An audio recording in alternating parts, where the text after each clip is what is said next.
Vejamos o que é a renúncia. Nós temos o primeiro sentimento, amor incondicional. Segundo, renúncia. É fruto do amadurecimento espiritual, levando a pessoa a superar o desejo de ter como cônjuge o esposo ou a esposa ideal. A pessoa amadurecida, ela vai renunciar ao outro ideal.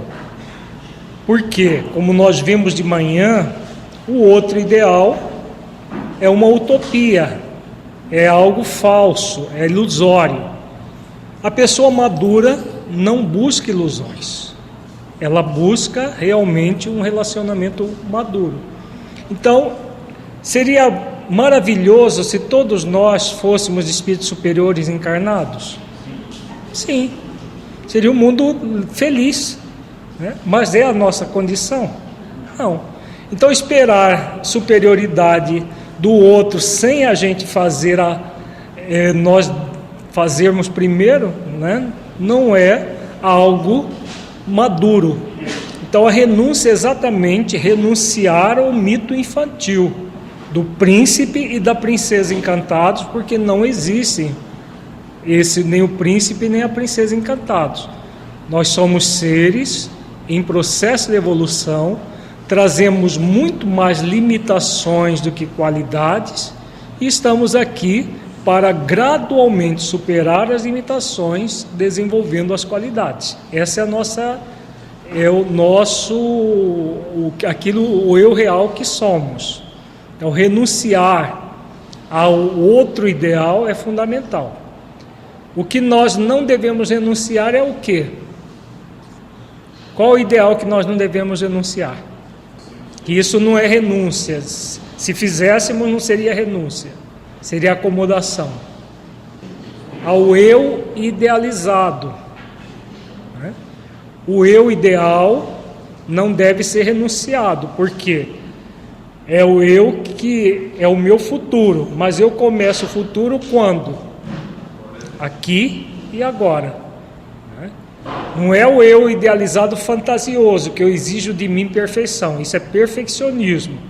É o eu idealizado no sentido de que eu sou uma pessoa que trago em mim o potencial do anjo. Agora, esse anjo é o meu amanhã, mas o amanhã começa sempre hoje. Então, isso nós podemos trabalhar em função do nosso potencial. Do outro, nós não temos esse poder. Por isso, nós devemos renunciar a querer ter o outro ideal conosco, porque não é da nossa alçada. Por isso, a renúncia vem logo em seguida ao amor incondicional. Nós vamos fazer exercícios de amor incondicional e renunciar ao outro, à perfeição que venha do outro, porque não virá. Se não vem de nós, agora nós temos o dever de nos aperfeiçoar sempre.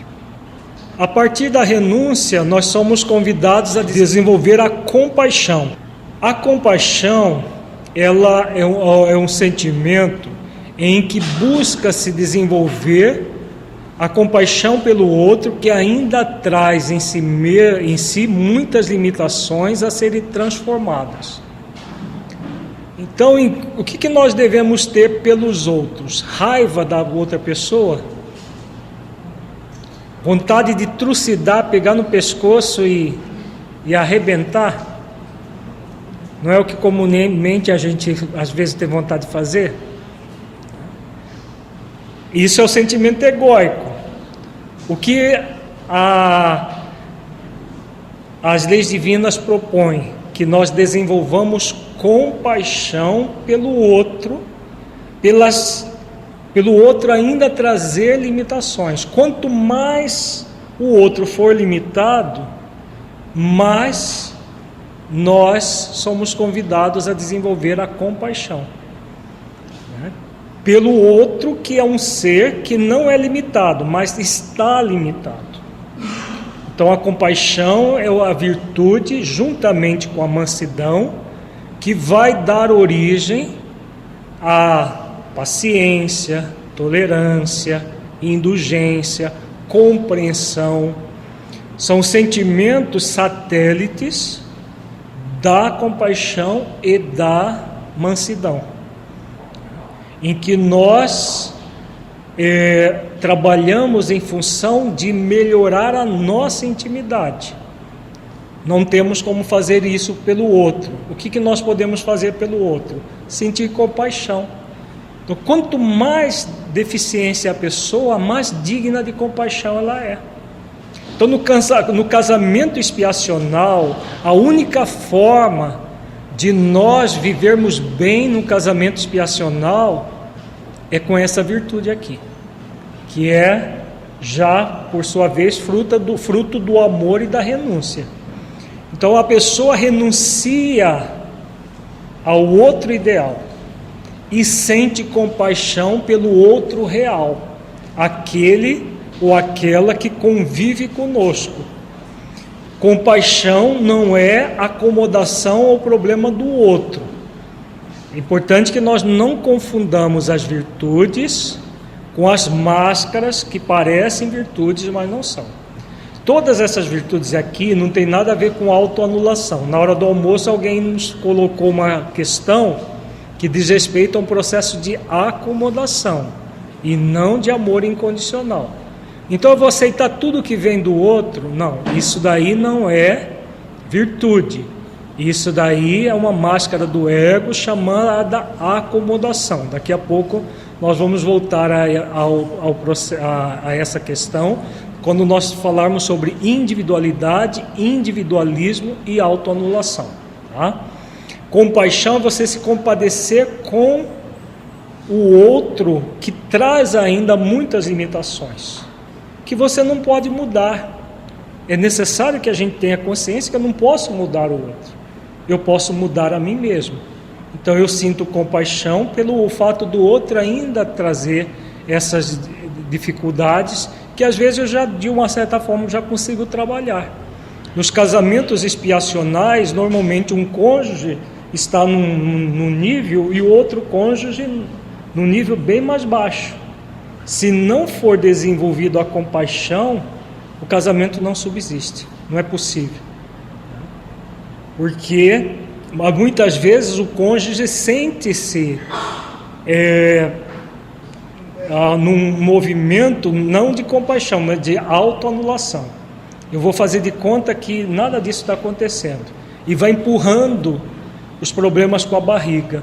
Os conflitos vão acontecendo, mas a pessoa não lida com eles. Cedo ou tarde vai gera aquela relação tóxica que nós vimos de manhã. É o mal maior. Aí a relação passa a ser uma relação doentia em si mesma, e não uma relação saudável, possível de ocorrer a partir do sentimento de compaixão. Se difere do sentimento de dó e piedade, sim. Em português, essas palavras são todas sinônimas, são todas elas sinônimas. Piedade, dó, compaixão, comiseração. Se você for lá no dicionário, vai encontrar com o mesmo significado. Do ponto de vista psicológico é diferente. O sentimento de dó, de comiseração ou de piedade, psicologicamente falando, é um sentimento em que há uma pseudo-superioridade de um e uma pseudo-inferioridade do outro. A lei de igualdade não está atinente a esse sentimento. Eu sinto dó do outro, coitado, o outro é um tão infeliz que faz tudo isso, que dó que eu sinto dele. Então a gente fala até isso, como se existisse um superior e o inferior, incapaz, que é uma vítima das circunstâncias. Isso é sentimento de dó. A compaixão é um sentimento em que você se coloca no lugar do outro, se sente igual ao outro no sentido de que você é um ser humano com qualidades também como o outro, com limitações como o outro, diferentes do outro ou em menor intensidade que o outro, mas também traz suas limitações, e por isso você se compadece, você compreende o outro e não se coloca nem como o outro como inferior, nem você como superior. A lei de igualdade está bem posta nesse sentido. E aí, o que você tem com o outro? Uma compreensão pelo fato da pessoa ainda agir assim. Ela não é assim, ela está assim, ela age assim. Todos os processos são transitórios. Para que sintamos compaixão, é necessário que nós vejamos o outro em essência. O outro em essência é um espírito imortal, num processo de evolução, como nós também. Ele pode até ainda não compreender algumas questões que nós já compreendemos, mas ele está no mesmo nível de igualdade. Seria o que os espíritos superiores sentem por nós? Exatamente. Os espíritos superiores, eles sentem muita compaixão de nós, não apenas os espíritos superiores, mas principalmente os espíritos crísticos. Isso está lá muito claro naquela mensagem do Evangelho segundo o Espiritismo, no capítulo 6, aquela que o Espírito de Verdade, ou Jesus, fala: venho como outrora entre os transviados filhos de Israel trazer-vos a minha mensagem. Então é que ele se sente tocado de compaixão por nós, porque ainda não compreendemos as verdades que ele veio nos ensinar. Então é esse sentimento muito claro no espírito crístico e no espírito superior. A partir da compaixão, nós somos convidados a desenvolver a mansidão. A mansidão é a virtude que nos convida a aceitar os outros como eles são, com qualidades e limitações. É mãe da paciência, da indulgência e da tolerância, virtudes fundamentais para um casamento saudável. Então a mansidão, ela é uma decorrência da compaixão, quando nós nos compadecemos pelas limitações que o outro traz e trabalhamos em nós não um estado de revolta pelas limitações do outro, mas de mansidão, aceitando que o outro traz essas limitações, mas que ele é muito mais do que essas limitações. E se o outro é muito mais do que as limitações, nós podemos desenvolver em nós a paciência, a indulgência e a tolerância para com as limitações do outro, que também não tem nada a ver com a acomodação. Paciência, indulgência e tolerância não é a mesma coisa que conivência com o erro do outro.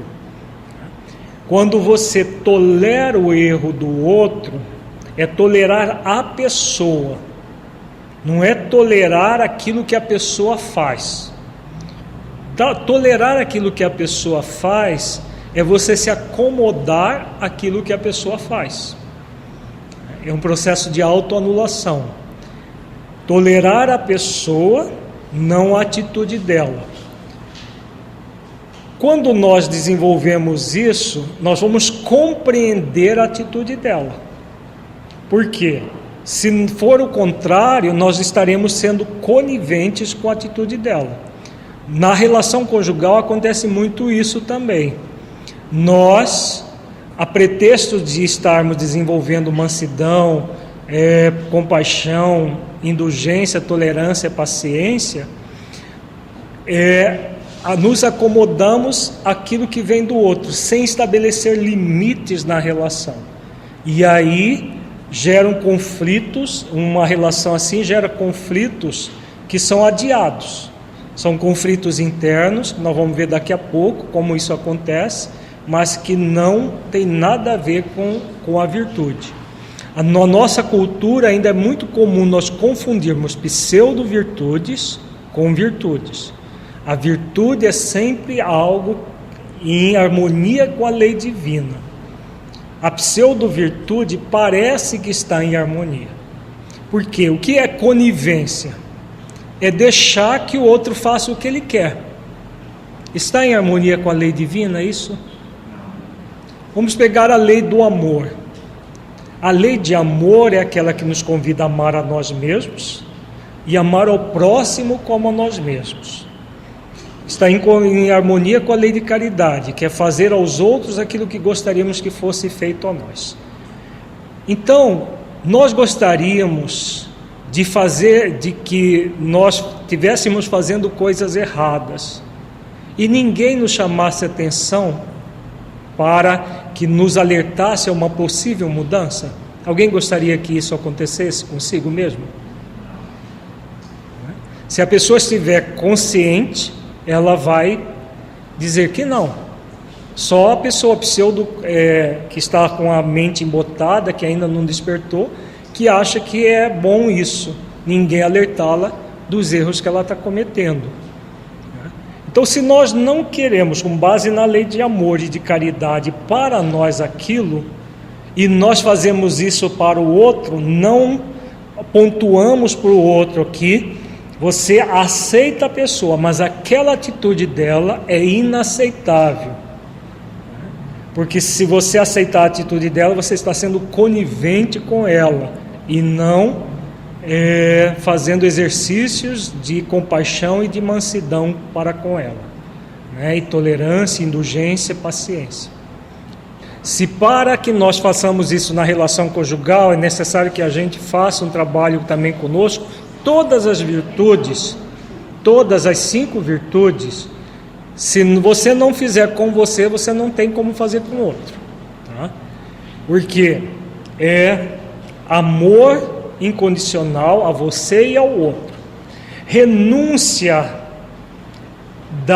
do eu idealizado fantasioso e do outro idealizado fantasioso, não a renúncia do eu ideal que vou construir ao longo do tempo.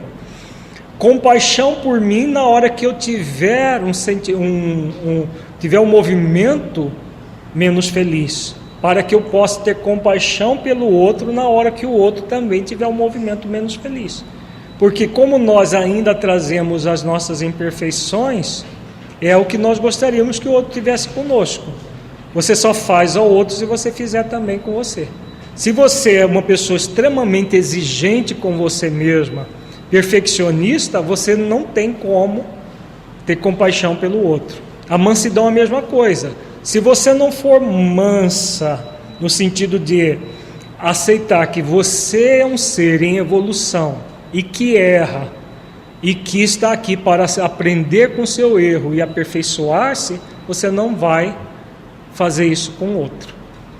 Então a mansidão, como as 5 virtudes, começa em nós e a partir de nós vamos na direção do outro. O fato da gente aceitar a pessoa e não a atitude abre campo para que nós estabeleçamos um diálogo com ela para que ela possa, se possível, mudar a atitude. Sim, exatamente isso. É o que nós vamos ver daqui a pouco na prática como que isso acontece, usando um caso que nós vamos trabalhá-lo na prática. Como que você vai no dia a dia trabalhar as 5 virtudes? Porque é aquela questão que nós vimos de manhã, é o semeador. Porque se você for esperar que o outro esteja aberto ao diálogo, no casamento expiacional, você não pode fazer nada. Mas você pode e deve pontuar. Olha, isto é aceitável, isto não é aceitável. Eu aceito você, mas isto que você faz não é aceitável. Fazer isso quantas vezes forem necessárias. Tudo que nós estamos falando aqui para o casamento é aplicável para qualquer relação. Tudo. Se a mais desafiadora é o casamento, as outras a gente tira de letra, se der conta dessa aqui. Se der conta dessa, o resto é bem tranquilo. O 5º sentimento é a humildade. A humildade é a virtude que dá sentido às 4 anteriores, pois nos faz reconhecer a nossa pequenez e necessidades interiores, de modo a sermos mais amáveis e compassivos com os outros, tolerando-lhes as deficiências, porque por nossa vez também necessitamos que os demais sejam amáveis e compassivos conosco. Então, a humildade é essa virtude que faz com que nós nos coloquemos no lugar onde nós estamos. Quando Jesus, na passagem da mulher adúltera, ele fala: atira a primeira pedra aquele que não tiver nenhum pecado. Qual que era a proposta dele? Era que as pessoas apedrejassem a mulher até matar? Por que ele tinha certeza que ninguém teria coragem de atirar a primeira pedra? Porque todos aqueles que estavam ali traziam uma série de deficiências, e diante do modelo e guia da humanidade, eles nem tiveram coragem de disfarçar, não tiveram coragem, diante da autoridade moral, energética dele. Então, eles foram humildes naquele momento? Não foram, não. Segundo Amélia Rodrigues, Jesus escrevia na areia, ele escrevia a principal deficiência de cada um, que de rabo de olho dava uma olhadinha e estava escapulida. Na verdade, isso não foi humildade, foi a força moral de Jesus impediu que eles fossem hipócritas o suficiente para apedrejar a mulher. Impediu, mas a hipocrisia estava ali muito clara. A humildade é um sentimento que não vem de uma constrição, num processo externo. É uma escolha voluntária do ser. Eu escolho isso porque eu sei das minhas necessidades. Eu sei das limitações que eu trago. Então, se eu sei das limitações que eu trago, por que eu vou me colocar como superior ao outro? Eu posso ter limitações diferentes do outro, mas eu também trago as minhas limitações. Então a pessoa não se coloca como superior à outra, ela faz exercícios, porque é aquilo que nós vimos, todos esses sentimentos são exercícios que nós realizamos gradualmente, nós vamos realizando cada vez mais. Fazemos exercícios a partir dessa autoconsciência. Eu estou consciente que o melhor caminho é desenvolver a humildade. E aí eu faço. Quantas vezes for necessário. Não é porque alguém está, de alguma forma, me fazendo fazer isso. No caso dos fariseus que queriam apedrejar a mulher, eles só não tiveram coragem de ser hipócritas o suficiente diante da força moral de Jesus, mas não houve exercício de humildade. Houve exercício de quê? O contrário da humildade, de envergonhamento. Eles ficaram com vergonha das deficiências que traziam dentro de si mesmo. Isso é orgulho ferido. Orgulho ferido é uma coisa, humildade é outra. A pessoa não manifesta por causa do orgulho ferido, porque existe orgulho manifesto e orgulho ferido. Quando ela está no orgulho ferido, ela tem vergonha daquilo que ela traz em si mesma. A humildade não. Na humildade a pessoa reconhece a sua pequenez e ao mesmo tempo a sua grandeza. Não parece um paradoxo? Pequenez e grandeza? Nós somos pequenos por quê? Quais são os 3 elementos que fazem parte da nossa vida ainda? Não é sentimento, os 3 elementos: limitações, possibilidades e potencialidade. A humildade é reconhecimento do quê? Das múltiplas limitações que nós trazemos. Então a pequenez, a face pequenez da humildade é reconhecer que nós trazemos ainda muitas limitações. E a face grandeza da humildade? Reconhecer o quê? As nossas potenciais, os nossos potenciais e as nossas possibilidades de desenvolver o nosso potencial. Então nós trazemos em nós mesmos o protótipo do espírito puro, o protótipo do espírito superior, antes de se tornar puro.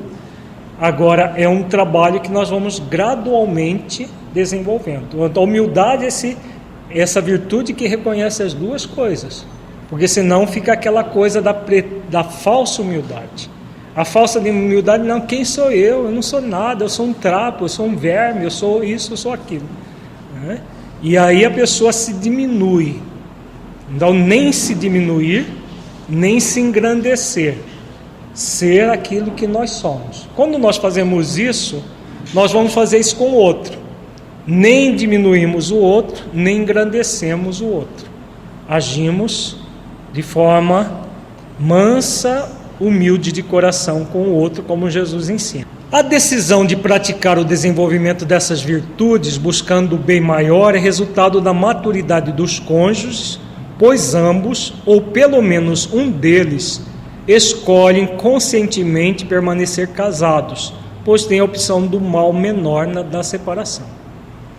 Então, normalmente, nos casamentos provacionais, muitas vezes são os dois que decidem por esse bem maior. Esse é o melhor casamento que se pode desenvolver num planeta ainda como o nosso. Ambos quererem realmente trabalhar em função desse bem maior, e aí a felicidade é possível no casamento, uma felicidade bem profunda, bem coesa, quando ambos querem. Quando é só um dos cônjuges que está mais amadurecido, aí a felicidade é possível, mas é uma felicidade construída de forma unilateral. O outro que não está maduro e que vai continuar agindo da forma como sempre agiu, não vai usufruir dessa felicidade. E aí, claro, a felicidade numa situação como essa é do mito infantil, não é possível. Então ela vai ser construída, pelo menos um vai ter a felicidade de quê, gente? Num casamento expiacional que só um quer, que é maduro, quer tornar a relação saudável. Qual vai ser a felicidade dessa pessoa? Se todo dia ele dorme e acorda com o inimigo. A felicidade do dever consciencial bem cumprido e dos esforços para resgatar aquele que está com ele ou aquela que está com ele.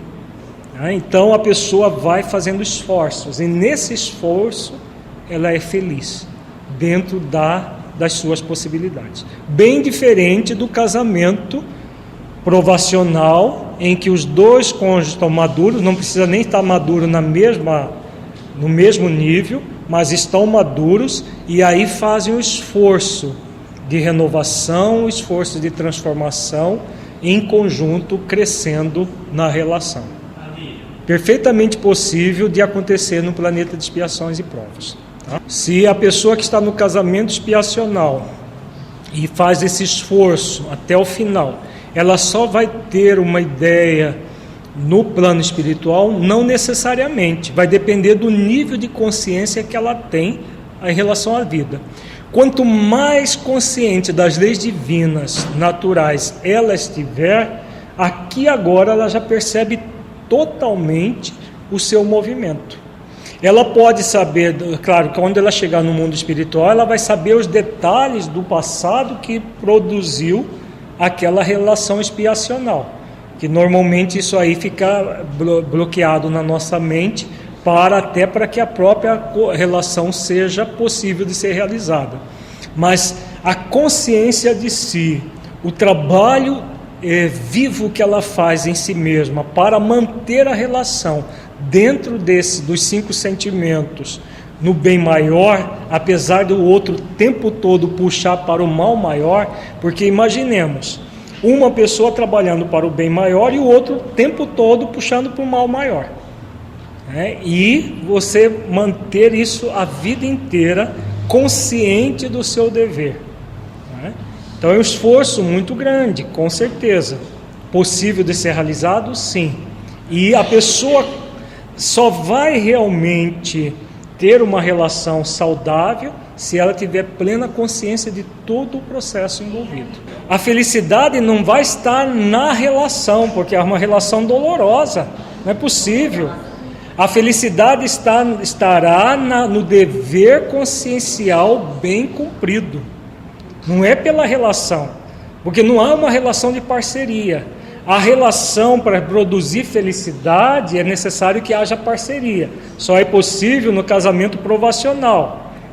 Aí é possível, mas no casamento expiacional não é possível. Pela relação você ser feliz. É a forma como você leva a relação. Se você vê como um sacrifício, tem que aguentar esse traste dessa mulher, esse traste desse marido, 50, 60 anos, você vai aguentar. E como aquela senhora que chegou, né, numa historieta que eu acho que Hilário Silva que conta.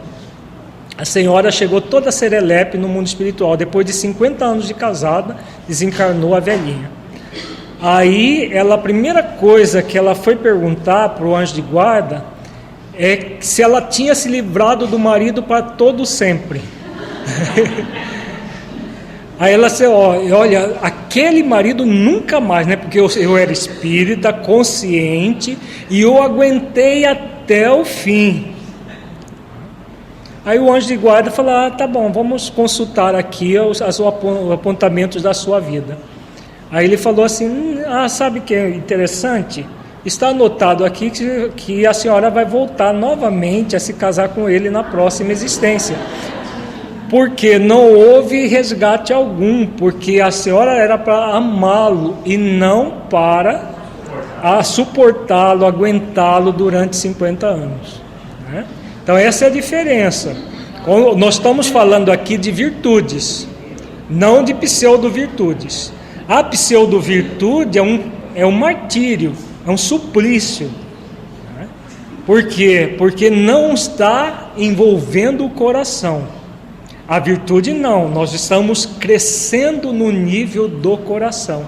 E esse crescimento gera felicidade.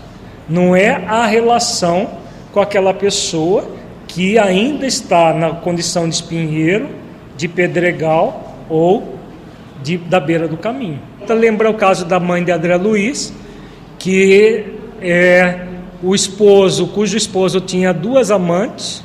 Depois que ele desencarna, ele vai para o umbral junto com as amantes e ficam lá se amando, né, tranquilamente no umbral. E ela se propõe a reencarnar. Olha o nível de renúncia. Reencarnar, tê-lo como esposo novamente. Ela que essa sim, estava livre dele. Mas por amor incondicional, se propõe a reencarnar, trazer as 2 ex-amantes como filha, que não tinha nada a ver com ela, porque era amante dele, é ele que precisava resgatar. Ela iria trazê-las como filhas. Imagina que tipo de filhas devem ser, né? Porque deve estar encarnado por aí. As 2 amantes como filha, para poder ajudar o companheiro no resgate. Né? Então isso é renúncia. Ela está fazendo um martírio da vida dela? Não, porque é fruto dos 5 sentimentos.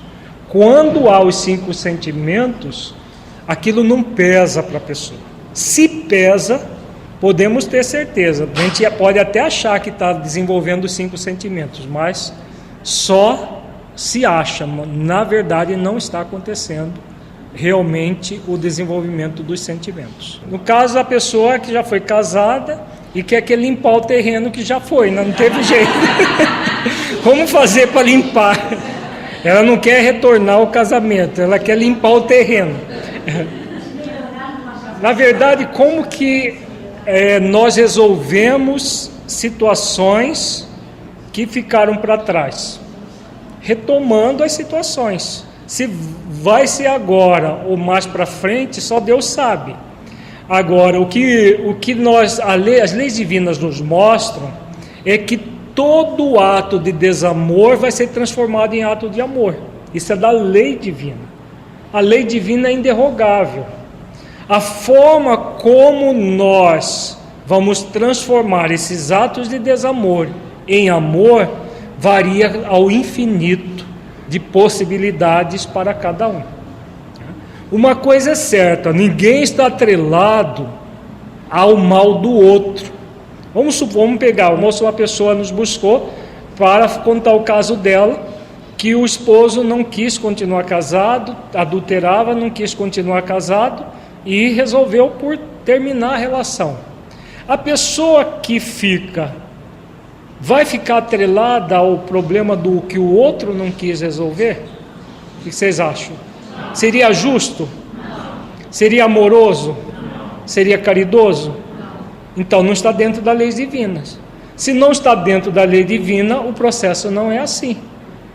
O processo, tudo ligado à lei divina, vai ser amoroso, justo e caridoso, com todos os envolvidos. Então, num caso desse, a pessoa preterida se liberta. Ela se liberta daquele débito. Quem amplia o débito no caso? Aquele que abandonou. Então, no caso que André Luiz cita, do homem que estava querendo matar a mulher para se livrar dela e forjar um suicídio. Então, ela não queria romper a relação, mas ele, de forma unilateral, quis fazer isso.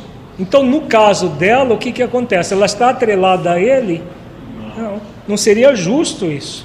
Então, ela se liberta daquele débito e vai saldar o desamor, as coisas praticadas de outra forma, sem estar atrelado ao mal do outro. Então é sempre essas questões, não existe uma coisa taxativa dessa ou daquela maneira, é só analisar as leis divinas. Como que as leis divinas se procederiam? Dessa ou daquela forma. Então, de acordo com a lei divina, nós podemos chegar à conclusão de que as coisas ou são assim ou assado. Então, sempre o parâmetro maior é a lei de amor, justiça e caridade. Então, é relativamente simples a gente fazer a pergunta: isso daqui é justo? Primeira coisa, é justo?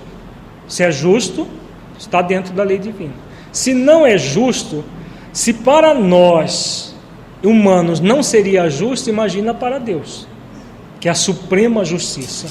Então, se algo não for o justo do ponto de vista humano, do ponto de vista divino é muito mais. Mas às vezes a gente quer se auto-enganar e acha que uma coisa justa é injusta. Para muita gente o casamento expiacional é injusto, mas coitado, um está tão bem, um está tão cheio de amor para dar e o outro lá, não parece injusto? Só parece, porque você está olhando só na superficialidade, né? Aquele que está espezinhando hoje, ontem foi violentamente espezinhado. Então, um deles está resgatando débitos do passado. E o casamento vai ser um casamento muito doloroso, realmente. E é justo que seja assim. Porque é justo todo o mal que nós fizemos, que nós o desfaçamos. É da lei de justiça isso. A lei de causa e efeito é apenas para cumprir a lei de justiça. Mas desde que nós desfaçamos o mal. Porque às vezes nós criamos mais mal ainda, aí caímos no mal maior. É preciso tudo muito bom senso, muita análise, porque muitas vezes nós fazemos um seminário desse tipo e há uma tendência nossa de ir para o lado mais fácil, mais cômodo, e aí o que nós fazemos? Nós entramos no mal maior. Não, então deixa eu já resgatar logo agora, e quanto pior for o casamento, melhor. É assim? Tem muita gente que ainda pensa assim. Quanto mais doloroso, vai ser mais rápido, porque aí eu vou resgatar tudo de uma vez só. É o que essa senhora pensava aí dos 50 anos. Ficou lá 50 anos aguentando o marido, e aí recebeu a grata notícia que ia reencarnar de novo para ser esposa dele, né? Para que ela exercitasse o amor, e não a tortura íntima aguentando o outro. Se é possível buscar um bem maior num casamento expiacional que há danos físicos. Danos físicos de que jeito? A agressão física. A agressão física, assim como a agressão moral, ela é aceitável? Não é aceitável. Nós acabamos de fazer esse raciocínio. Você pode aceitar a pessoa que agride, mas jamais aceitar a agressão. Se a agressão foi num momento de desequilíbrio e nunca mais aconteceu, é uma coisa. Agora, se todo dia a pessoa toma uma surra e a pretexto de manter a relação, a mantém, apesar disso, isso está dentro das leis divinas, gente? Não está. Então isso já é um processo de acomodação e não de compaixão, de mansidão, de humildade. Então é preciso analisar cada caso, cada situação, a situação, se ela é pontual, se ela é constante, tudo isso precisa ser analisado, para que a pessoa tenha ideia do que está acontecendo. E para que nós não tenhamos dúvida, tragamos a lei divina sempre. Porque se nós trazemos a lei divina e fazemos análise profunda, sem auto-engano, nós vamos chegar à conclusão do que é realmente amoroso, daquilo que realmente é um processo expiacional, daquilo que é o mal maior que vai gerar mais gravidades, uma relação mais grave e mais torturante mais para frente e prejudicial a própria relação, as pessoas que têm aquele relacionamento. Aí o mal menor, muitas vezes, é a solução.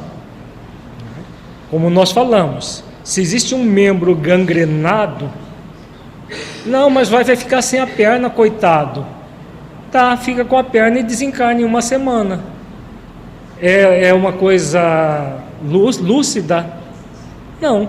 Se há uma perna que está gangrenada e se amputar a perna, a vida da pessoa vai ser mantida? Não é o ideal tirar a perna e manter a vida da pessoa para que ela possa evoluir de outra forma? Então é preciso que a gente reflita por que a indissolubilidade do casamento não é contra a lei divina, ao contrário, o fato dele ser indissolúvel que estaria contrário, é por causa dessas questões. A lei de amor, ela baliza tudo, a lei de amor, justiça e caridade.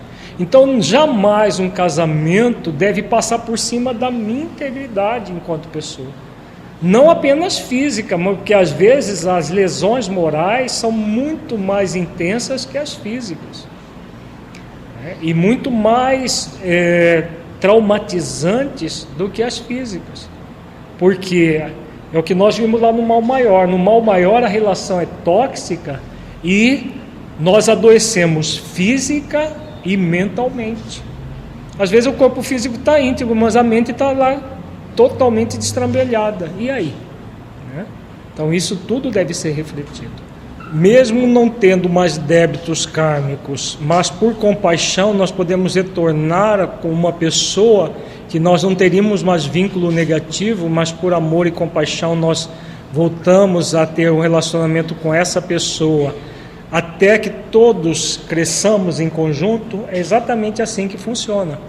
É exatamente isso que levou a mãe do André Luiz a reencarnar, novamente se casar com o esposo que iria sair diretamente do umbral, juntamente com as mulheres que ele tinha como amante, para que ela pudesse resgatar os três numa relação. Será que a relação dela está sendo fácil? Porque ela está reencarnada, porque essa história foi contada em 1945. Será que está sendo fácil? O esposo, uma pessoa ainda extremamente sensualista, ligado ao prazer pelo prazer, que se vinculou a duas pessoas que depois o assediaram no umbral e num processo obsessivo estavam lá nas regiões umbralinas. Com certeza não é fácil. Agora, é resgate esse casamento? Esse é o mais raro de todos na Terra. Que tipo de casamento é esse? Casamento missionário. não há expiação, há um processo de missão e de resgate do outro que tem menos, né? Parece o expiacional, mas a diferença é naquele que está passando pela situação. A pessoa que está em missão não sofre, para ela é muito natural. O que está na expiação é doloroso o processo. É doloroso e pode gerar grandes sofrimentos. Então é necessário que a gente saiba uma situação, porque às vezes a gente vê uma pessoa tão bondosa com um crápula do lado, né? Ou um bondoso com uma crápula do lado. Nem sempre é expiação, às vezes é missão, é raro, mas acontece. A missão não deixa de ser sublimação, porque não é um espírito crístico que está fazendo isso, é um espírito superior. Ao fazer isso, ele sublima os próprios sentimentos, que avança assim de uma forma muito intensa em direção à pureza espiritual. Então todo o casamento missionário é um casamento para sublimar os nossos movimentos egóicos. Não é mais cômodo deixar ele que se vira. Não foi eu que fiz isso, foi ele. Então agora ele se vira, não seria mais fácil? Nós pensaríamos talvez assim, né?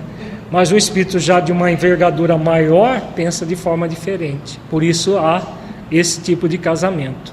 Para nós é muito difícil de entender, né? A pessoa está lá numa alta esfera, porque se nosso lar já é uma colônia bem razoável, pela descrição que André Luiz faz, a mãe dele morava numa colônia bem superior à dele, né? Então espírito já de alta envergadura moral.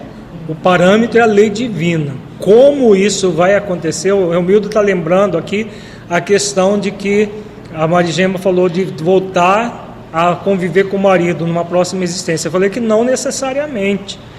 A lei divina, ela é uma lei justa, sábia e soberana.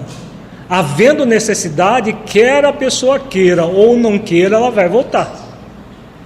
Havendo necessidade, não adianta, mas eu já fui uma vez, não deu certo, vai voltar quantas vezes for necessário. Havendo necessidade. Não havendo necessidade, resgata-se de outras formas. Não existe nada taxativo e matemático em relação a comportamento humano, e principalmente esse comportamento humano ligado às leis divinas. No caso, o avô dessa pessoa era muito autoritário com a esposa. Uma vez desencarnada a esposa, ele passa a ser carinhoso e arrependido e cultuando de uma forma carinhosa a esposa. O sentimento que move um caso assim é um sentimento de culpa. Não é um sentimento essencial que gere crescimento. Ao contrário, gera um processo de culpa. Isso não é arrependimento também. Isso é conflito de consciência. Há uma diferença entre conflito de consciência e arrependimento. Arrependimento é fruto de um processo em que a pessoa toma consciência de que não deveria ter agido daquela forma e trabalha em função do aprender com o fato e crescer com ele. O conflito de consciência, a pessoa se culpa pelo processo e aí ele quer remediar de alguma maneira. Entra num movimento conflituoso consigo mesmo, e aí o que faz? Tenta de alguma forma amenizar alguma coisa que não dá para amenizar dessa forma. É necessário que a pessoa tome consciência daquilo que agiu, da forma como agiu, aprenda, reconheça o erro, porque sem o reconhecimento do erro não há superação dele. Reconheça que praticou uma ação equivocada. Nesses casos é muito difícil a pessoa reconhecer isso, e aí trabalha em função de aprender com o erro praticado para depois repará-lo num segundo momento, numa outra ocasião. Então é um fato relativamente comum nós agirmos de uma determinada forma e aí entramos num conflito de consciência, em sentimento de culpa, e queremos de alguma forma remediar aquilo, mas não resolve de fato sem um trabalho interno profundo. O que caracteriza o fato dele não até havendo um reconhecimento e arrependimento, se é a mudança brusca? Exatamente. Uma mudança de atitude, de repente de um jeito, passa a outro, saímos de um extremo do ego evidente para o outro extremo do ego mascarado. Então, são processos egóicos e não um movimento essencial de equilíbrio. O equilíbrio está no meio, nem o autoritarismo, nem esse movimento, às vezes piegas, de tentar remediar a situação. O processo de equilíbrio está no meio, a autoridade, a relação afetuosa. Então ninguém muda de uma hora para outra. Na verdade é uma pseudo-mudança e geradora de conflitos sérios, se não for trabalhado antes da desencarnação. Muitas vezes a pessoa entra num conflito cada vez maior consigo mesmo e pode ter até danos neurológicos, problemas nesse nível, se não for trabalhado. Porque ninguém tem o poder de mudar o outro. Orando, encaminhando para um processo terapêutico, se for o caso, auxiliando a pessoa a refletir que um erro só vai ser tornado positivo a partir do reconhecimento do erro, aprender com ele e buscar repará-lo. O exercício dessas virtudes será fundamental diante dos equívocos praticados comuns na vida conjugal, tanto que nós mesmos cometemos, quanto os dos nossos cônjuges. Mesmo querendo crescer, nós podemos errar? Os outros na nossa vida também acontece a mesma coisa? Sim. Então, se não houver exercício das 5 virtudes, não vai haver uma relação satisfatória, exatamente porque nós ainda trazemos muitas imperfeições, muitas limitações. E essas limitações vão aparecer na nossa relação. É natural que seja assim. Em qualquer relacionamento interpessoal é imprescindível o desenvolvimento dessas virtudes. Como nós estamos falando, se nós conseguirmos desenvolver essas virtudes no casamento, nós vamos conseguir fazer em qualquer outra relação, porque as outras relações são muito menos desafiadoras. Por isso que o casamento é essa grande experiência de desafio que ajuda muito a criatura a crescer. Porque se ela consegue uma relação saudável no casamento, as demais ela vai tirando de letra. Vai muito tranquilo, porque ela vai se tornando uma pessoa cada vez melhor. Vejamos aqui um esquema, diante dos equívocos naturais, que são comuns na vida uns dos outros. O equívoco, dentro de uma visão profunda, é qualquer ação contrária à lei do amor. Quando eu pratico uma ação contrária à lei do amor, outra pessoa pratica uma ação contrária à lei do amor, nós produzimos um erro, um equívoco. Num processo de desamor, o que nós fazemos? Nós confundimos a pessoa com o equívoco praticado. É possível aqui tolerância? É possível indulgência? Quando a gente confunde a pessoa com equívoco? Quando nós confundimos a pessoa com equívoco, nós a rotulamos e colocamos a pessoa como sendo assim. Você é uma pessoa falsa. Você é uma pessoa hipócrita. Você é uma pessoa fingida. Se a pessoa é o equívoco, tem jeito? Não tem jeito, ela é assim. Agora, se nós tivermos plena consciência de que a pessoa tem isso, que ela está assim, e não, ela é muito mais do que aquilo, nós vamos conseguir entender que aquela pessoa, em essência, é alguém que, como nós, que traz potenciais a ser desenvolvidos. E aí vamos aceitar a pessoa, não o equívoco dela. O equívoco é inaceitável, mas a pessoa que cometeu, podemos aceitar sim. Tá?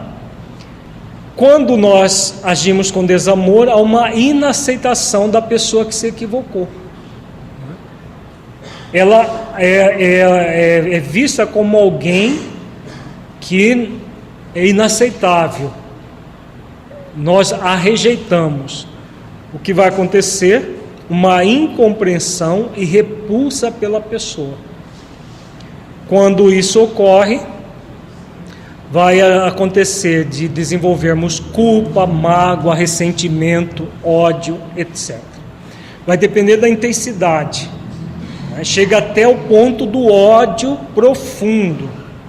Na relação do mal maior, que nós muitas vezes cultuamos situações de ódio tão intensos que ficamos num movimento tóxico na relação com o outro. E aí esses sentimentos todos vão se ampliando em nós até o nível de ficar insuportável. Quando nós temos um movimento ligado aos 5 sentimentos, as 5 joias frente aos equívocos, exercitando amor incondicional, renúncia, compaixão, mansidão e humildade, como nós vamos agir? Diante do equívoco, que é o mesmo ato de desamor praticado pelo outro, a pessoa que praticou o equívoco em essência é amor e, portanto, mais do que o equívoco. Então, ter plena consciência disso. Nós somos filhos de Deus, estamos na vida para crescer e todos nós somos uma essência divina de amor. Então, a pessoa em essência é amor.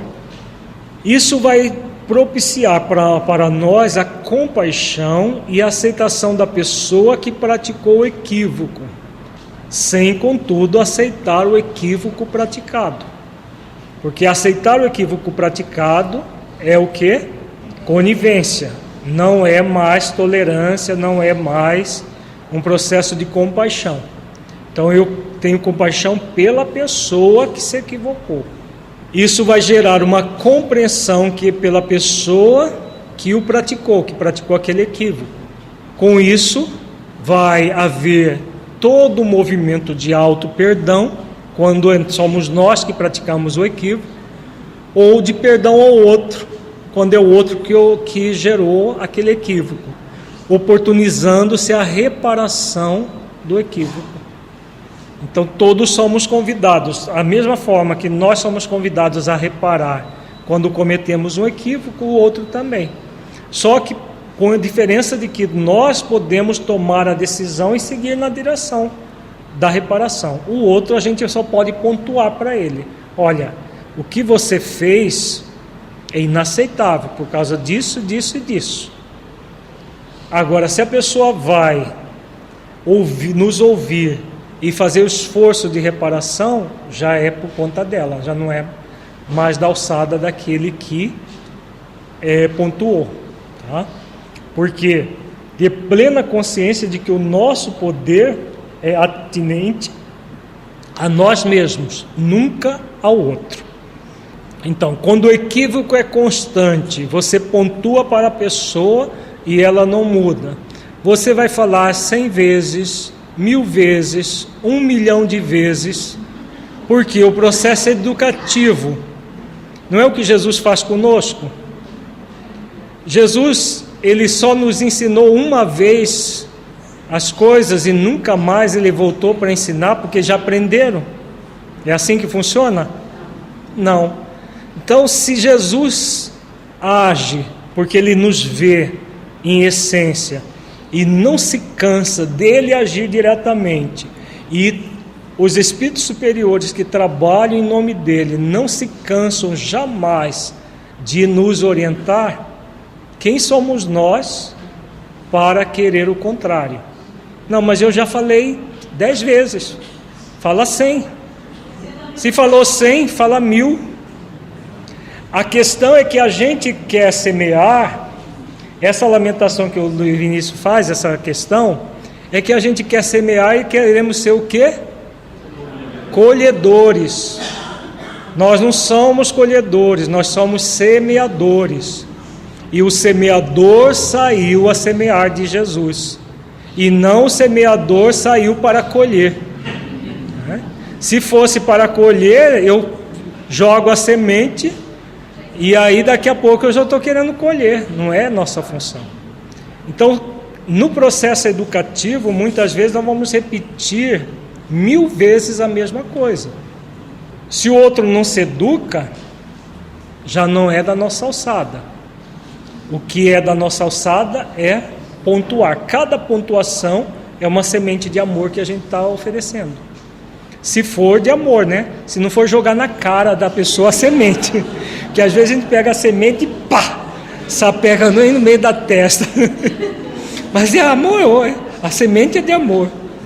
Mas se você pegar uma semente de abacate e jogar na testa do outro, vai doer como qualquer pedra.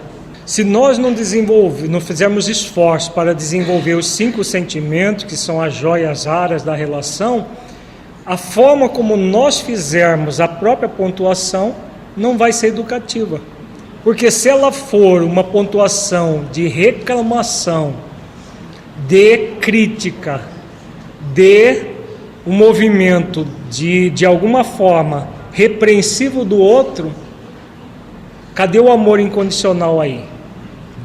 Cadê a renúncia aí? Então passa a ser um processo de dar lição de moral. Nós passamos a dar lição de moral no outro e não pontuamos questões importantes para o outro refletir. Se passa a ser uma briga de egos, sim, um conflito de ego. É um jogo de dominador e dominado. Eu sei o que é melhor para a nossa relação, você não faz. E aí fica aquela... Já repeti uma vez, já falei 10 vezes.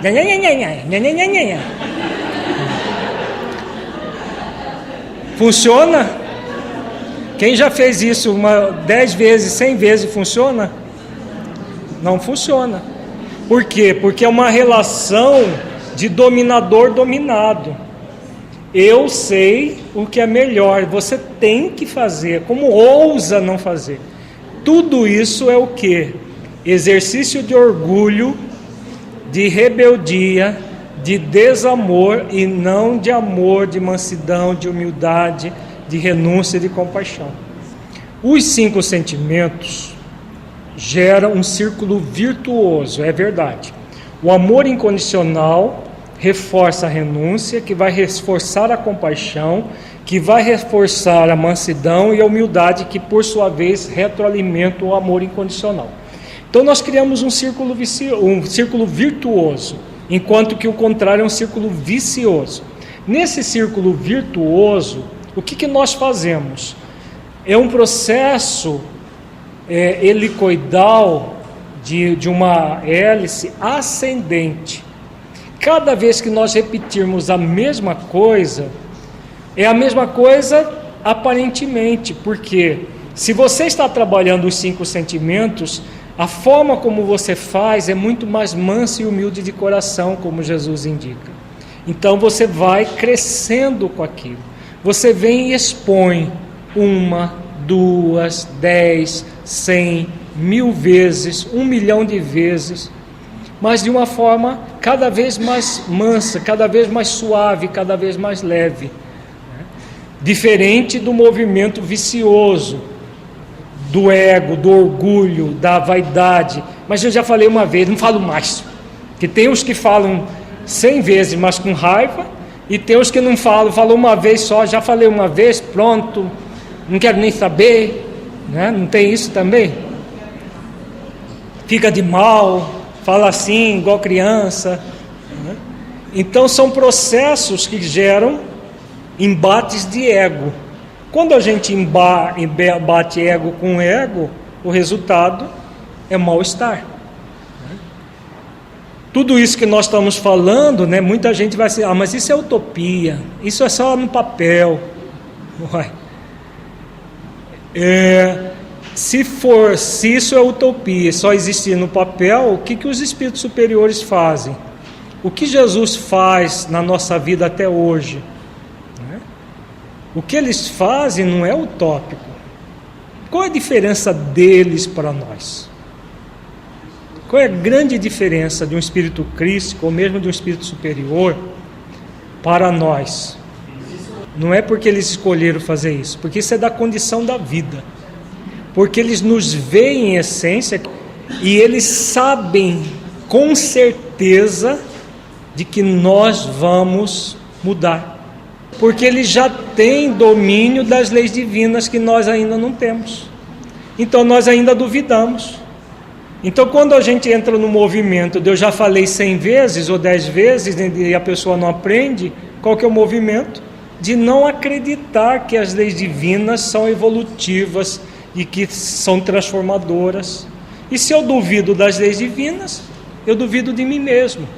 E se eu duvido de mim mesmo, eu duvido do outro. Então, em vez de confiança em si, confiança na vida, que são as leis divinas que regem a vida, e confiança em Deus, a gente fica duvidando de si mesmo, duvidando que as leis divinas realmente regem a vida, e duvida de Deus, duvida da própria criação. Por isso nós criamos tanta confusão. Faz sentido, gente? Nós criamos tanta confusão exatamente por isso, pelas dúvidas que nós temos. Quando nós agimos como semeadores, só é possível agir como semeador aquele que faz exercício de confiança em si mesmo, confiança nas leis da vida e confiança em Deus. Porque ele sabe que não existe pessoa que não tenha jeito de se transformar numa pessoa melhor. Isso é válido para o marido mais espinheiro do mundo, para a mulher mais espinheira do mundo. Agora, não vai se transformar na velocidade que a gente quer, né? Por isso entra o amor incondicional, renúncia, compaixão, mansidão e humildade. Porque a gente quer, na verdade, colher os frutos do que nós estamos semeando. Se eu já quero colher os frutos do que eu estou semeando, eu não tenho paciência mesmo, eu não tenho tolerância, porque não há mansidão, humildade, amor incondicional. Quando somente um dos cônjuges está maduro para desenvolver o bem maior, o que se deve fazer? Quando os dois estão maduros, ótimo, o melhor dos mundos. Na verdade, a proposta é um desafio maior do que o outro. Quando nós temos um desafio maior do que uma outra situação, o que a vida nos convida? Fazer esforços maiores também, não é? Então o esforço de desenvolver o bem maior vai ser muito maior, mas é perfeitamente possível. Então essa é uma das experiências mais desafiadoras relacionadas ao casamento, o chamado casamento expiacional, que nós já falamos várias vezes. Agora nós vamos adentrar numa mensagem do Espírito Emmanuel, no livro Vida e Sexo, que aborda esse tipo de relação. É o capítulo União Infeliz. Vejamos o que o Espírito Emmanuel diz aqui. É muito sério o que ele diz aqui, porque muitos casamentos na Terra estão nesse rol dos casamentos expiacionais. Dolorosa, sem dúvida, a união considerada menos feliz. É claro que não existe obrigatoriedade para que alguém suporte, a contragosto, a truculência ou o peso de alguém, ponderando-se que todo espírito é livre no pensamento para definir-se quanto às próprias resoluções. Que haja, porém, equilíbrio suficiente nos casais unidos pelo compromisso afetivo para que não percam a oportunidade de construir a verdadeira libertação.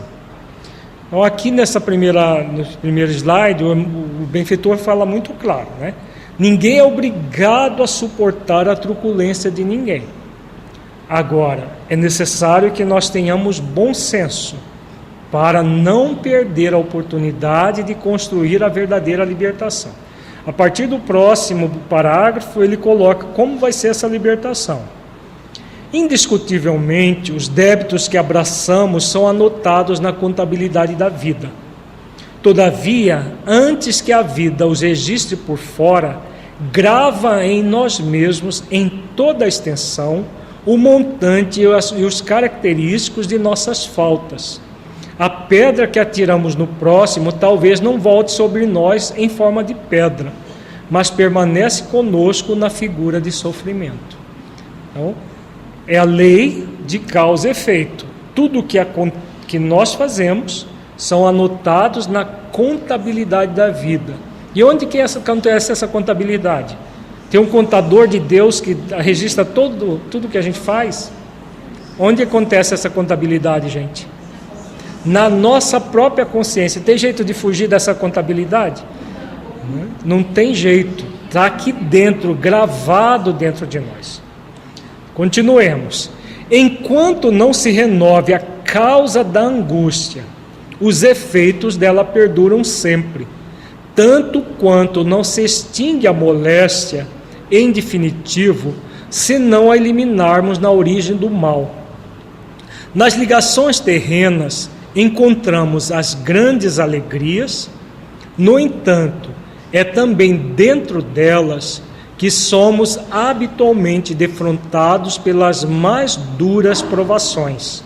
Isso porque, embora não percebamos de imediato, recebemos quase sempre no companheiro ou na companheira da vida íntima os reflexos de nós próprios. Então esta fala do mentor Emmanuel é muito interessante porque tem uma música do Lupicínio Rodrigues que é cantada pela Betânia, que ela fala assim, que se gosto de alguém e não quero estar com essa pessoa por causa dos defeitos dessa pessoa e busco outra, quem aparece no meu caminho tem os defeitos iguais. Então essa estrofe dessa música tem a ver com isso que o mentor acabou de falar aqui. Quando nós nos interagimos com alguém na relação afetiva a dois, o companheiro ou a companheira vai ser sempre reflexo de nós próprios. Reflexo do que em nós próprios? Da lei de causa e efeito gravada, dos efeitos das causas que nós realizamos, gravados na nossa consciência. Então vão aparecer na nossa vida o homem da minha vida, a mulher da minha vida, como nós vimos de manhã. Então quem é o homem da sua vida, quem é a mulher da sua vida? Aquela ou aquele que você deixou para trás de alguma maneira, né? E aparece na sua vida. Se você usou, abusou e jogou fora, vem sob a forma de casamento expiacional. Se você usou de vez em quando, mas ela também lhe usou e fez alguma coisa, criaram algumas arestazinhas, vem sob a forma de casamento provacional. Porque aquele missionário da mãe de André Luiz é uma minoria na Terra. E casamentos de parceria em missão, como Amélie Boudet e Allan Kardec, é minoria da minoria ainda. A maioria, ou expiacional ou provacional. Continuemos. É natural que todas as conjunções afetivas no mundo se nos figurem como sendo encantados jardins, enaltecidos de beleza e perfume, lembrando livros de educação, cujo prefácio nos enleva com a exaltação dos objetivos por atingir. A existência física, entretanto, é processo específico de evolução nas áreas do tempo, e assim como o aluno nenhuma vantagem obterá da escola, se não passa dos ornamentos exteriores do educandário em que se matricula, o espírito encarnado nenhum proveito recolheria do casamento, caso pretendesse mobilizar-se no êxtase do noivado. Na época do Emmanuel tinha bem noivado, né? Bem delimitado. Hoje já não tem tanto. Mas o que o Emmanuel está falando aqui, gente? O que é isso? Jardins encantados, enaltecidos de beleza e perfume. É o casamento de que tipo? Dos contos de fada, do príncipe e da princesa encantados, né?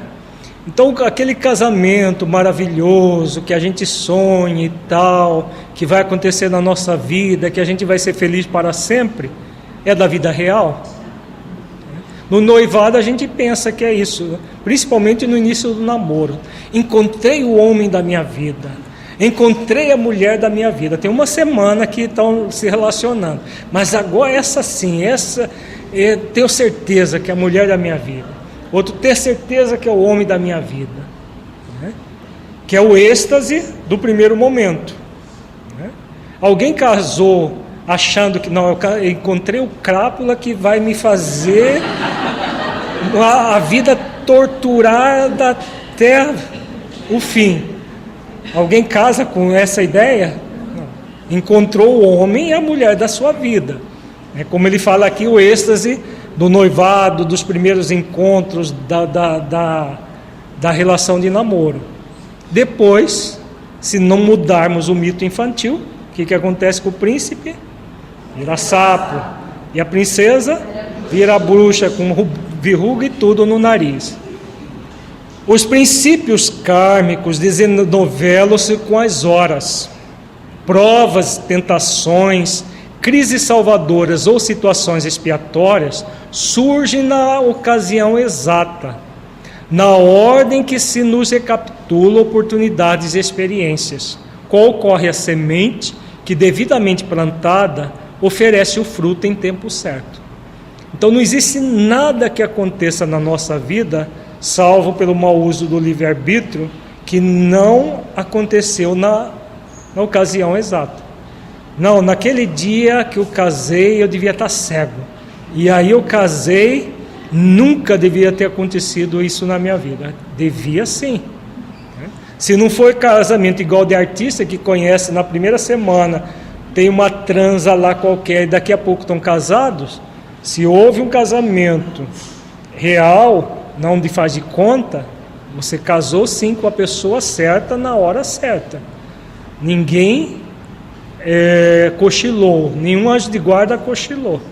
Só que você não casou com o príncipe e a princesa que gostaria de ter casado, né?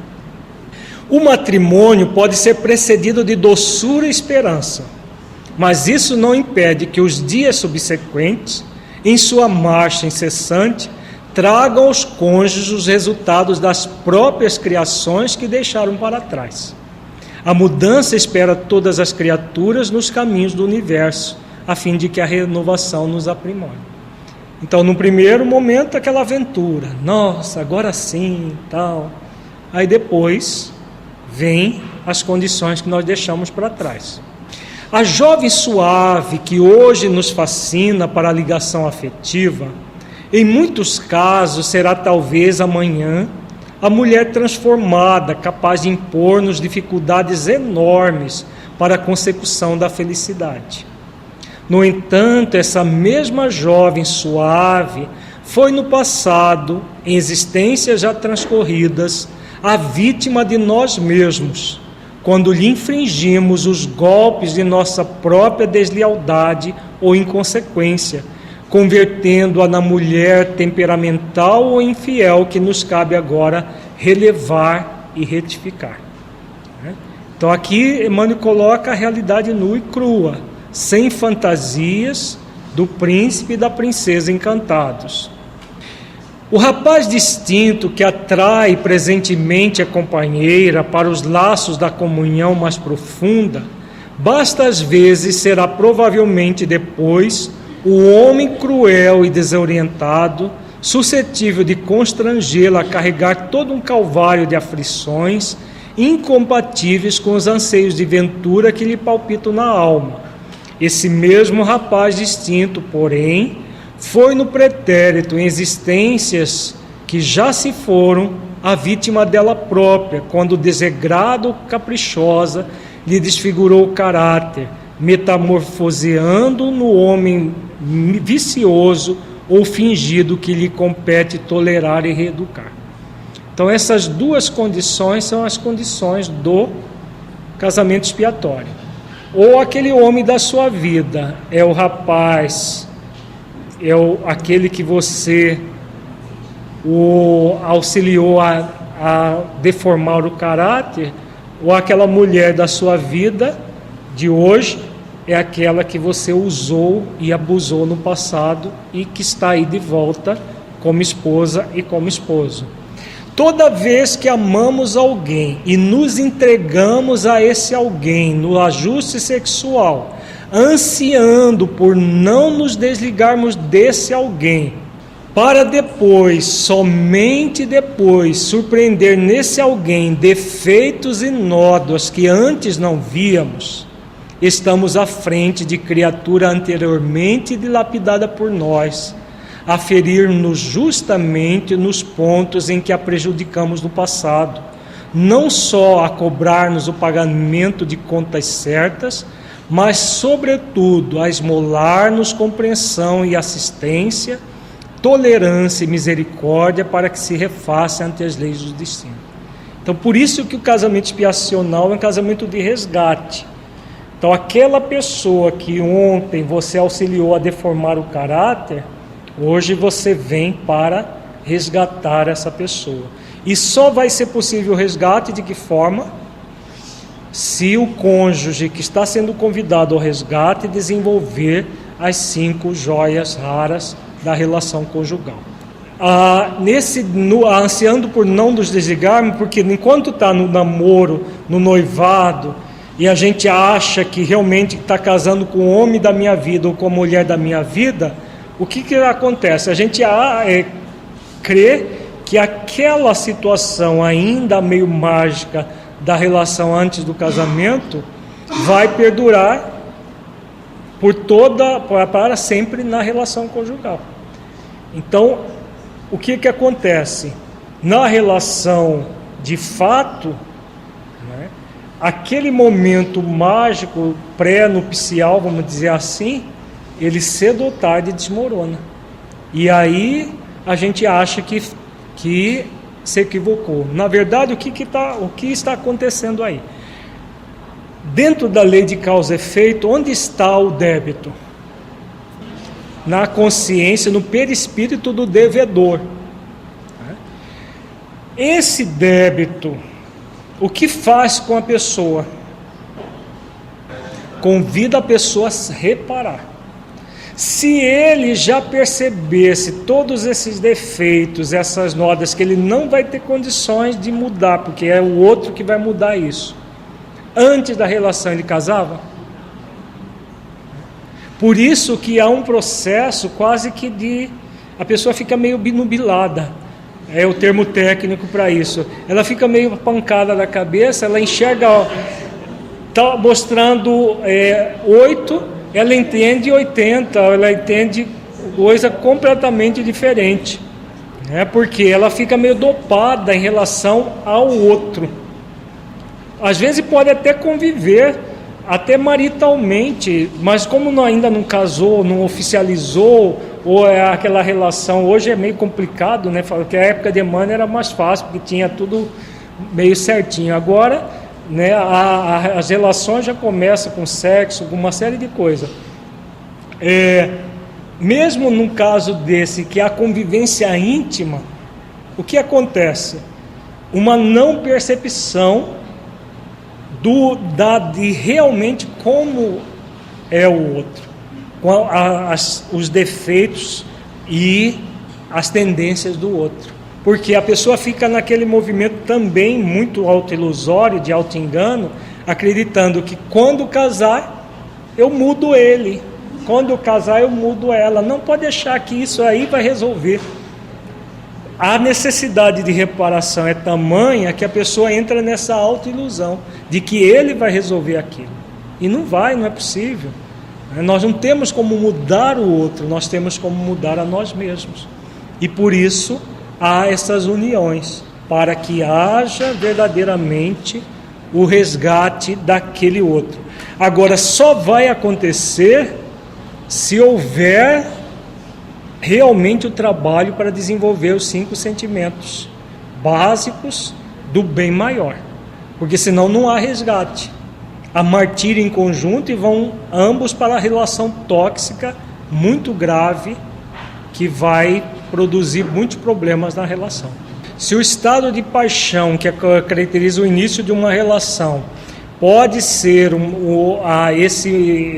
processo ligado à questão do resgate, sim, porque a pessoa fica, entre aspas, apaixonada por aquela pessoa que ele acha que é o ideal. Ele não consegue enxergar, como diz o Emmanuel aqui, os defeitos e nódos do outro. Porque a necessidade dele de reparação é grande, então ele fica assim meio anestesiado, né, com relação à realidade da vida. Somente depois da relação consumada é que esse fogo da paixão, ele tende a naturalmente acontecer o quê? Paixão é amor? Não. Se paixão é um movimento egóico, ele é permanente ou é transitório? Transitório. Então todo o processo de paixão é transitório. Então cedo ou tarde ele desaparece. Na hora que desaparece a paixão, o que eu fiz da minha vida? E agora? É o que acontece com muita gente, que ela toma aquele susto, porque a paixão que fazia com que ela percebia o outro com perfeição que o outro não tinha, desaparece e a pessoa enxerga a realidade nua e crua. Muitos querem fugir da relação nessa hora buscando outra, né? E outros, mais amadurecidos, tomam consciência disso e trabalham em função do resgate que é convidado pela própria consciência. Na verdade, é um processo de idealização fantasioso, né? Que não deixa de ser um processo de mascaramento, mas é um processo ligado a aquilo que a pessoa traz na própria consciência, que é a necessidade do resgate. Então é um processo bastante complexo em si mesmo, mas que faz com que o que é importante é que a pessoa que ela vai se aproximar da vítima de outrora para resgatar. Sempre isso vai acontecer, quer na relação conjugal, quer fora da relação conjugal. Na relação conjugal acontece isso, um desejo de estar com aquela pessoa que não sai da cabeça o tempo todo, se fica longe, sente saudade, quer estar junto e que precisa de estar junto. Depois que casa, uai, o que aconteceu? Agora eu quero distância, quanto mais longe estiver, melhor. Uma pessoa que está casada há 15 anos, cuja relação é mais de obrigações do dia a dia e não uma relação de maior cumplicidade. Como pode trabalhar isso? Desenvolvendo os 5 sentimentos básicos, esses 5 sentimentos que são as joias da relação conjugal afetuosa, em que ela faz esforços de desenvolver amor incondicional, renúncia, compaixão, mansidão e humildade, para trabalhar o dia a dia não de uma forma morna, mas de uma forma entusiasmada, porque essas 5 virtudes produzem em nós um entusiasmo frente à vida. Muitas vezes nós criamos o mal assim, não é aquele mal maior do ódio, da relação tóxica, mas é o mal maior de uma relação morna. Vai levando a relação, empurrando com a barriga. Uma relação morna é uma relação insatisfatória para ambas as partes. E nessa relação morna, o que vai acontecer? Cedo ou tarde, ela se desgasta.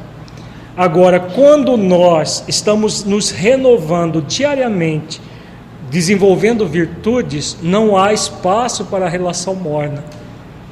Não quer dizer que a gente vai ficar o tempo todo cutucando o outro para ter uma cumplicidade de parceria com o outro, porque às vezes o outro não quer. Mas a pessoa ela cuida não porque acostumou a cuidar, mas porque sente que é o melhor para ela cuidar do seu cônjuge. Ela faz aquilo de coração, sentindo aquilo que faz. Na relação morna, não, ela acostuma-se a fazer aquilo. Quando ela desenvolve os cinco sentimentos, aí que ela cai no jugo leve, aí que ela desenvolve o jugo suave e o fardo leve. Ela desenvolve aquilo na vida dela. Qualquer relação se torna suave e leve, mesmo o casamento expiacional. A suavidade, claro, é diferente a suavidade de um casamento expiacional de um casamento provacional, porque num tem parceria, no outro não. Mas é suave e leve, não é um processo sofrido que eu tenho que passar. É algo que eu escolhi passar. E aí a pessoa escolhe e trabalha. As pessoas que às vezes ficam anos namorando e não se casam. Na verdade, tem muita gente que tem fobia de casamento. Isso é uma fobia, inclusive, estudada na psicologia. E outros que tem uma relação mais superficializada, a hora que enjoa dessa relação passa para outra. Mas isso é fruto da imaturidade espiritual, não é próprio do usual da maioria das pessoas. A união suposta infeliz deixa de ser, portanto, um cárcere de lágrimas para ser um educandário bendito, onde o espírito equilibrado e afetuoso, longe de abraçar a deserção, aceita sempre que possível o companheiro ou a companheira que mereceu ou de que necessita, a fim de quitar-se com os princípios de causa e efeito, liberando-se das sombras de ontem para elevar-se em silenciosa vitória sobre si mesmo para os domínios da luz. Emmanuel. Então vejamos aqui, né? Esses 5 sentimentos sendo desenvolvidos na relação expiacional, o que vai acontecer com essa pessoa? Um crescimento dela muito grande. Quando ela cresce, como ele diz, esse educandário bendito, gerando todo um processo de equilíbrio do espírito, vai fazer com que ele se sinta feliz, não por causa daquela relação dolorosa, porque não é a relação dolorosa que vai fazer ninguém feliz, nem a relação provacional faz ninguém feliz, mas é o movimento dele se quitando os seus débitos perante a lei de causa e efeito. E aí ele se eleva, e nessa elevação ele se sente muito feliz por estar crescendo, por estar se elevando. Então, quando nós estamos sendo convidados a um casamento desse tipo, vamos fazer esforço nessa questão. Qual é o ponto limite para decidirmos pela separação? A separação, como nós falamos, é o mal menor. Deve-se trabalhar, deve-se partir para a separação quando os cônjuges, ou pelo menos um deles, não está disposto a desenvolver o bem maior. Aí é preferível separar. Eu não estou disposto a desenvolver tudo isso, é muito para mim. Separa. É preferível do que manter o casamento de uma forma tóxica no grande mal que se torna a relação. Aí separa enquanto pelo menos eles estão convivendo de uma forma ainda civilizada, porque daqui a pouco vão começar a agressões físicas ou mentais, emocionais. Tá? Você vai trocar 6 por meia dúzia, mas vai trocar, achando que na próxima vai ter, porque como diz o irmão benfeitor aqui, ele diz que o outro é reflexo de nós. Então você troca 6 por meia dúzia. Daqui a pouco você troca esses outros 6 por mais meia dúzia e vai indo. Tem gente na 5ª, na 6ª relação trocando 6 por meia dúzia. O caso de Joana de Cusa, que buscou Jesus e ela queria deixar o esposo e segui-lo. O que ele recomenda para ela? O que ele recomendou, ele não usou essas palavras que nós estamos usando aqui, os 5 sentimentos da joia, os 5 joias raras, mas foi exatamente isso que ele recomendou: amor incondicional, renúncia ao companheiro equilibrado, compaixão por ele, pelas deficiências dele, mansidão e humildade. Ela fez o exercício. O que aconteceu com ela? Se elevou de uma forma incalculável, né? Ela poderia abandonar o esposo e pretensamente ficar seguindo Jesus?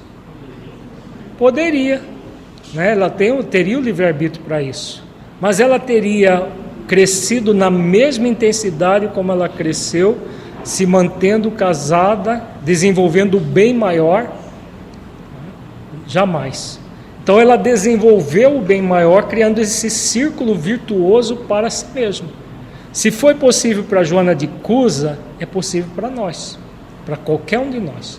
Porque muitas vezes, mas Joana de Cusa é Joana de Cusa, ela é uma santa, né? Ela se fez santa, ela se santificou, isso é verdade, mas ela não nasceu assim, tanto era que ela queria se livrar do esposo, né? Então, quando ela quis se livrar do esposo, o que ela tinha de santa? Ela estava, esse traste aqui não serve para a minha vida não, deixa ele quieto lá no canto, deixa eu seguir, né? Se deslumbrou com o evangelho e queria seguir e deixar o esposo para trás. Jesus, não, é lá junto com ele. Só é possível essa santificação da relação a partir do amor incondicional, da renúncia, da compaixão, da mansidão e da humildade. Se nós formos lá na história que Humberto de Campos narra no livro Boa Nova, nós vamos encontrar os 5 sentimentos todos ali. E é isso que Jesus recomenda para Joana de Cusa, é válido para todos nós, sem exceção.